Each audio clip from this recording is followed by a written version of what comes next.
Oke. Jadi kita intro sedikit aja. Kita di salah satu atelier BIM, kita memang praktisi di bidang BIM. Memang kita bergumulat di bidang itu. Banyak banget nih yang BIM itu apa sih sebenarnya, atau BIM itu gimana. Sebenarnya BIM ini kayak ya menurut kita kayak sebuah workflow. Oke, jadi karena tadi sudah di awal intro juga sudah dibicarakan bahwa kita lagi mulai jalan nih ke 4.0. Nah, kita sendiri di bidang konstruksi, bagi di bidang arsitek nih, kita nggak boleh nih, maksudnya tertinggal dengan keadaan yang ada, terus kita nggak mau move on ke tempat yang baru gitu. Sebenarnya nggak cuman nextnya kita beranggapan nggak cuman negara doang nih, bangunan negara, tapi sampai bangunan swasta pun akan mulai pelan-pelan dituntut untuk pakai BIM, karena dari segi klien ataupun arsitek ataupun divisi-divisi lain itu mulai nih kita lihat BIM itu apa sih yang bisa dikembangin dari BIM, apa sih yang bisa dapetin dari BIM. Lama-lama tuntutannya semua akan menggunakan BIM.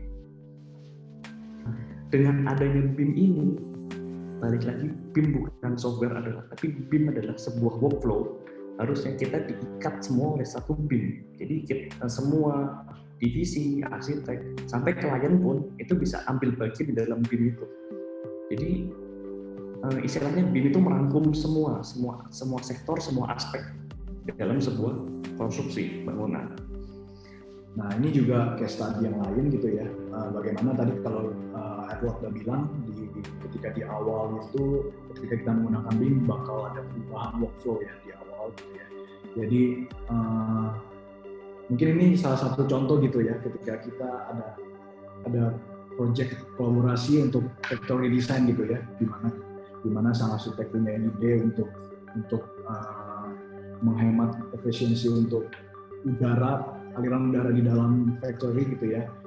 Dan itu kita trial gitu ya, kita tes bagaimana model terhadap angin, gimana kita nakalin supaya angin masuk, kita tapi tetap openingnya lebih kecil gitu ya. Dan yang kedua, kita pernah tes tadi juga untuk master planning gitu ya. Mungkin seringkali kita kalau sebagai desainer untuk mengerjakan master planning, kita biasa cuma kalau misalnya di software lain yang modeling aja, mungkin kita langsung desain, langsung masukin meshing, langsung masukin di kontur, kita cuma kayak crafting doang, kayak ditaruh bangunannya. Tapi ketika kita udah bicara BIM, bicara information, kita lebih mau memanfaatkan teknologi lebih lagi gitu. Jangan sampai memanfaatkan teknologi jadi nggak maksimal gitu, malah lebih turun kualitasnya. Dan ini sebuah perhatian yang penting. Lalu bagaimana kalau kita udah punya infrastruktur yang udah matang, udah cukup gitu ya, kita bisa bawa ke pekerjaan kita gitu ya, di BIM gitu ya, dimana mungkin desainernya bisa form study, tapi di tim BIM-nya kita bisa mulai simulation pada site analysis data yang udah ada, programming, terus bagaimana energi, lalu ditarik lagi ke preliminary design, form and layout gitu ya, simulasi masih bisa dikerjakan gitu ya. Bahkan kami sering lihat gitu ya, bagaimana di perkembangan sudah ada generator yang untuk mengenerate layout probabilities gitu ya, kemungkinan layout yang ada. Lalu kita lanjut lagi ke design development, mana material dan energi efisiensi dan lain-lain, dan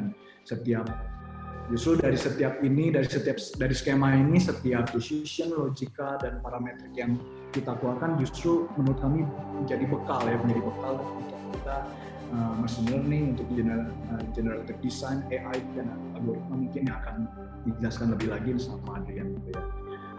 Mungkin kami share sedikit tentang tren-tren di BIM yang mungkin sekarang udah dijalankan atau mungkin kedepannya mungkin bisa dijalankan gitu ya. Misalnya contohnya kalau di arsitek kita dekat dengan proses superimpose gitu ya.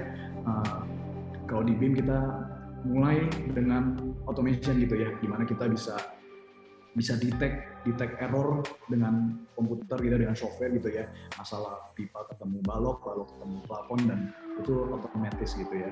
Lalu next aspect baru gimana tadi Bim bicara tentang life cycle gitu ya, jadi life cycle gimana one day owner bakal punya buku spesifikasi rumahnya gitu atau bangunannya gitu ya, pemilik rumahnya, mereka bisa lihat modelnya, mereka bisa lihat vendor materialnya yang dia pakai dan lain-lain, dan itu benar-benar bisa dipakai gitu kan. Lalu next visualization, seperti kita tahu kita udah mulai explore VR, AR untuk ini, dan next site data yang kita mulai coba juga untuk point cloud, gimana kita bisa capture keadaan site, lalu bangunan-bangunan di sekitar site, dan itu kita bisa ambil data.